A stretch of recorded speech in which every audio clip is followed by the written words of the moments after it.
we're going to rely on this circuit to use some resistors. Resistors are small devices, and their only job is to slow down electrons. If we think of voltage as like a speed or a pressure, then a resistor is like a speed bump or a pressure regulator. A resistor will slow down the electrons that are passing through, and we can actually measure by how much the electrons have been slowed. Remember, the unit of voltage for the pressure or the speed of the electrons is the voltage. So each one of these will have a measurable voltage when we hook up a battery and hook them up into a circuit. Resistors come in different values depending on whether they are closer to zero resistance, like a piece of plain wire, or if they have a much higher resistance, closer to infinity, or like an open circuit where there's physically a break and the electrons can't flow. Somewhere in between are these other values of resistors. We're just going to use two resistors and make a series circuit. Now, this blue wire wasn't quite long enough to reach where I wanted, so I used a little trick here. I stuck it under a spring for a component I'm not using, and I stuck a second wire under the same spring. Basically, it makes as an extender. This is all going to conduct electrons from the first wire through the spring to the second wire. That'll all conduct all the electrons. I'm not using anything off of this chip here.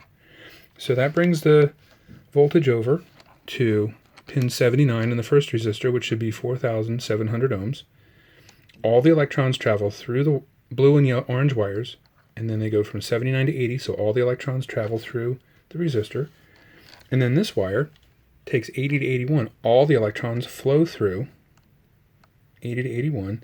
All the electrons flow through the second resistor, that's 10,000 ohms, and then flow back to 120 to complete the path on the circuit.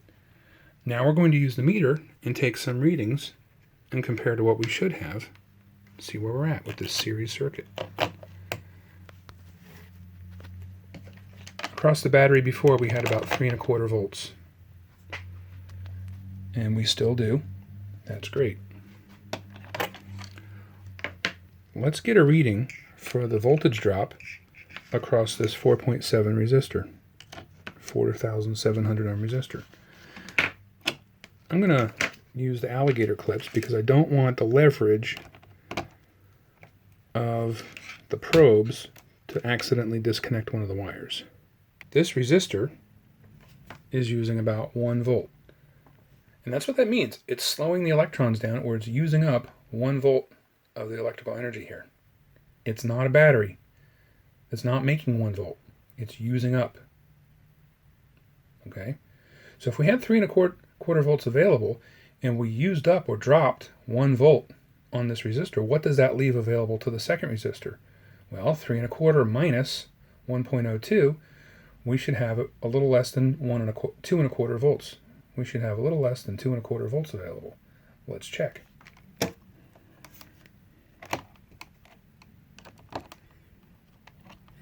So now I move my probes to where they're parallel across this 10K resistor, and let's see what we have on the meter.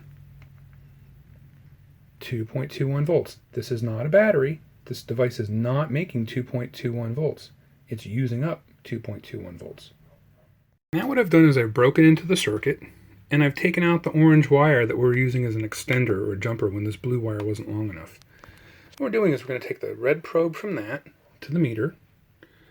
When we come back from the meter, we're going to connect that back where the other end of that wire had been on terminal 80. We're going to set the meter up to measure current. Now I have the meter on the maxed out 10 amp range, and I'm getting nothing. I'm getting 0. So that's telling me that I'm set up for current, but my range is too large. I need to reduce the sensitivity of the meter. I've got 0.1 milliamps.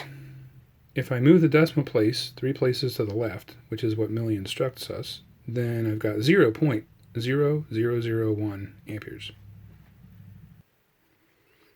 Now I've restored that wiring. This wire had been removed, and I've taken the wire out between 80 and 81, and instead I've inserted the meter, because the meter has to be inserted in series. And to measure the current, once again I have 0.1 milliamps, or 0.0001 amps. All the electrons had to go from the battery to to spring terminal 79, all the electrons had to go through the resistor to get to 80, and all the electrons have to go through the meter to get to terminal 81 and complete the circuit. If I put the meter between 82, and 120, what do you expect that the current will be? Should also be 0.1 milliamps. Sure enough, when I replace that blue wire between 82 and 120, I measured 0.1 milliamps once again.